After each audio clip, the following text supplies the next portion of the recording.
विषय हिंदी व्याकरण के बारे में आज हम जानकारी देखने वाले हैं। तो वही जो व्याकरण है, यह व्याकरण में जो शब्दभेद के 8 प्रकार होते हैं, उनमें से 8 प्रकार में से जो विकारी और अविकारी ऐसे यह 2 यह भेद होते। विकारी में क्या कहा जाता है? संज्ञा, सर्वनाम, विशेषण और क्रिया। अविकारी में क्रिया, विशेषण, अव्यय, संबंध सूचक अव्यय, समुच्चय बोधक अव्यय और विस्मयादि बोधक अव्यय।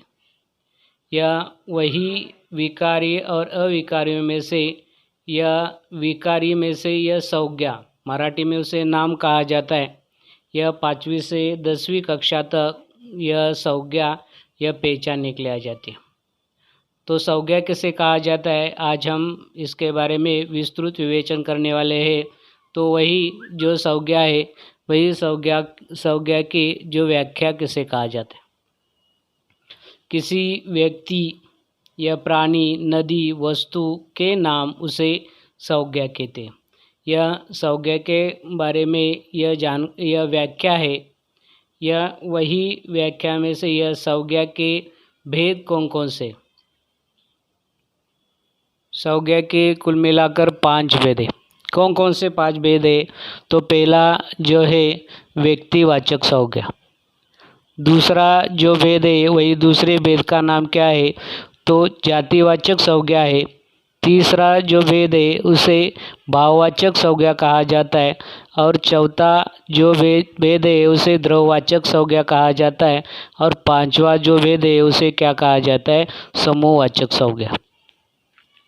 वही 5 संज्ञाओं में से यह 5 संज्ञा में से पहली संज्ञा के बारे में हमने यह जानकारी देखनी है, व्यक्तिवाचक संज्ञा।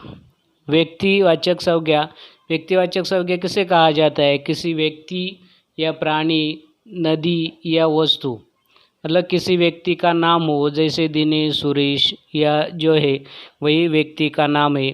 या लड़की का नाम हो तो यह लड़की का भी, या लड़की का नाम हो या औरत का नाम हो, ये नाम हो, यह उसे क्या कहा जाता है? व्यक्तिवाचक संज्ञा। या किसी यह प्राणी हो, यह प्राणी के बारे में यह जानकारी दी है, जैसे गाय, बैल, भैंस, हाथी। यह जो प्राणी है, हिरण है, ऐसे प्राणी है, प्राणी के बारे में यह प्राणी उसे क्या कहा जाता है? उसे यह व्यक्तिवाचक संज्ञा कहा जाता है। नदी का जो नाम है, नदी जो है, यह नदी का नाम कौन सा है? गंगा, यमुना, जमुना, सरस्वती जो है, यही जो नदियाँ है, वही नदी का नाम।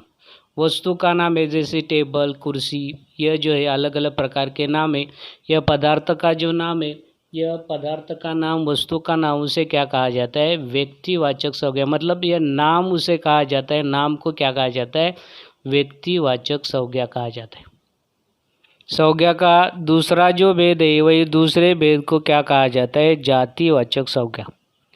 जातिवाचक संज्ञा किसे कहा जाता है? जैसे कि किसी व्यक्ति हो या जैसे व्यक्ति हो, जैसे हमने सबसे पहले यह व्यक्ति का नाम के बारे में हमें कहा है कि जैसे दिनेश हो, सुरेश हो, महात्मा गांधी हो। या गांधी जो है, यह क्या है? लड़का है। यह क्या है? आदमी है। यह आदमी या लड़के यह जात है। जैसे कि उसे प्राणी है, यह प्राणी के बारे में प्राणी है, जैसे गाय, बैल, भैंस, यह जो है यह प्राणी है। प्राणी एक प्रकार की वह जात है। यह प्राणी के साथ ये वस्तु है, किसी प्रकार से अलग अलग प्रकार की वस्तु रहते हैं, उसे टेबल है, कुर्सी है, या जो अलग अलग प्रकार के टीवी है, जो वस्तु है, वस्तु के बारे में जानकारी यह दी जाती है। नदी है, मैंने इसके पहले व्यक्तिवाचक संज्ञा में कहा है कि नदियों के नाम अलग अलग प्रकार के बता दिए थे। यह पहली जो गंगा, यमुना, सरस्वती, यह जो नदी के नाम बता दिए थे। नाम के अंदर जो क्या है, यह नदी के अंदर क्या है? नाम के अंदर क्या है? नदी है। यह गंगा, यमुना से नदी है। पंछी है, जैसे कि यह कौवा है, चिड़िया है, या अलग अलग प्रकार के जो पंछी है, यह पंछी जो है, उसे पंछी को क्या कहा जाता है? पंछी एक प्रकार की जात है, और इसी कारण हम उसे क्या कहा जाता है? जातिवाचक संज्ञा। मतलब यह जात, मतलब नाम के अंदर छुपा हुआ शब्द, उसे क्या कहा जाता है? जातिवाचक संज्ञा कहा जाता है।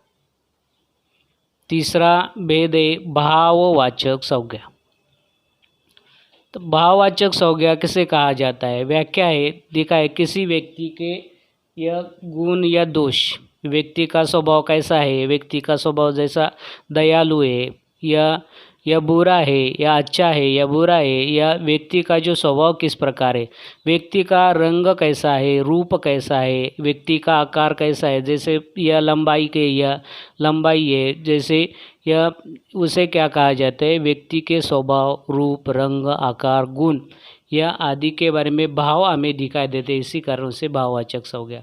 या किसी यह वस्तु या पदार्थ के जैसे यह किसी यह पदार्थ के गुण किस प्रकार है, दोष किस प्रकार है, या जैसे फूल है, फूल का जो बास किस प्रकार है, गुण कौन सा है, यह गुण के बारे में और दोष कौन सा है, इसके बारे में वो जानकारी दी जाती है, उसे भाववाचक संज्ञा कहा जाता है। पदार्थ के बारे में अगर आपको देखना है कि जैसे पदार्थ, जैसे पानी के बारे में यह पानी के बारे में आपको अगर बताना है कि पानी ठंडा है, यह ठंडाई के बारे में वो जानकारी दी जाती है। ठंडी या गर्म या गर्माई है, इसे यह क्या कहा जाता है? भाववाचक संज्ञा। पदार्थ या वस्तु के गुण या दोष जो दिखाई देते हैं उसे क्या कहा जाता है? यह भाववाचक संज्ञा कहा जाता है। यह भाववाचक संज्ञा का तीसरा भेद यह खत्म हुआ है और अगला भेद देखेंगे हम। चौथा जो भेद है द्रव्यवाचक संज्ञा। द्रव्य जिसे कहा जाता है जो नापने के लिए आ जाता है या तोलने के लिए आ जाता है।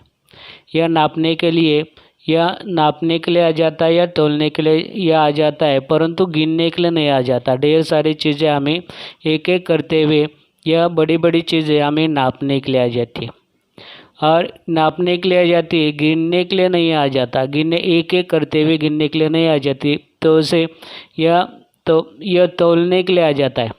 जैसे तराजू से तौल कर यह हम लेते ही है, और ऐसी चीज़ों को हम क्या कहा जाता है? द्रव्य कहा जाता है। जैसे कि यह सोना है, सोना हमें यह क्या करने के लिए आ जाता है?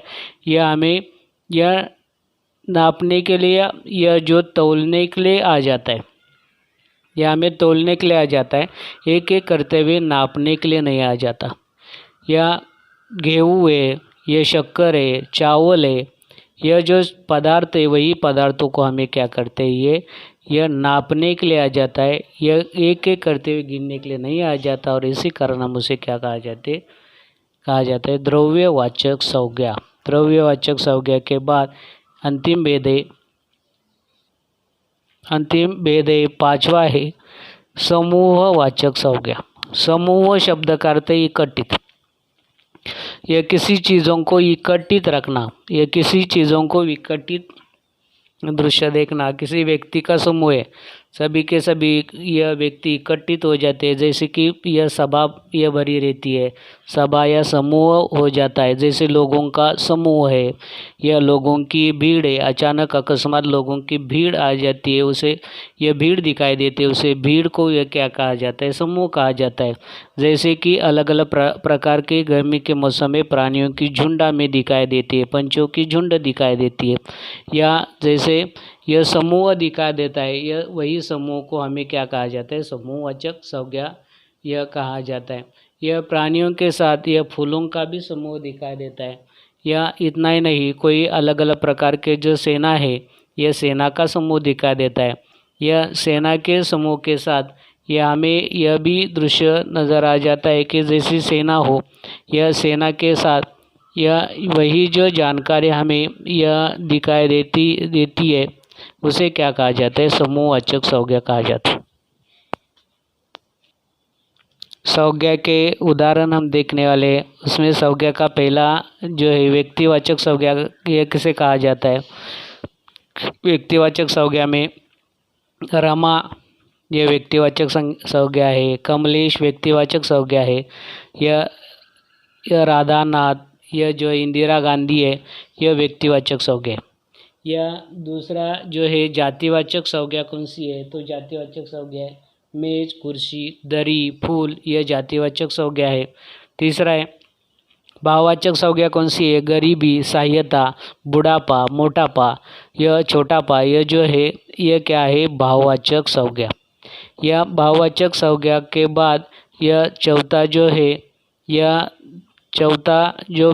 जो भेद है उसे द्रव्यवाचक संज्ञा कहा जाता है। पानी, शक्कर, घी, सोना यह द्रव्यवाचक संज्ञा है। और बाद में समूहवाचक संज्ञा कौन सी है? जैसे कि लोग, भीड़, सेना, संघ, यह दल दिखाई देता है। जनता दल है, कांग्रेस या जनता दल है। ये जो अलग अलग प्रकार के जो यह दल है उसे, जैसे सेना का जो दल है वायुसेना दल है, या वायुसेना दल के हवाई दल है, ये वायुसेना दल है। या भूजल है, ऐसे भूजल सेना दल है। ऐसे जो दल है उसे क्या कहा जाता है?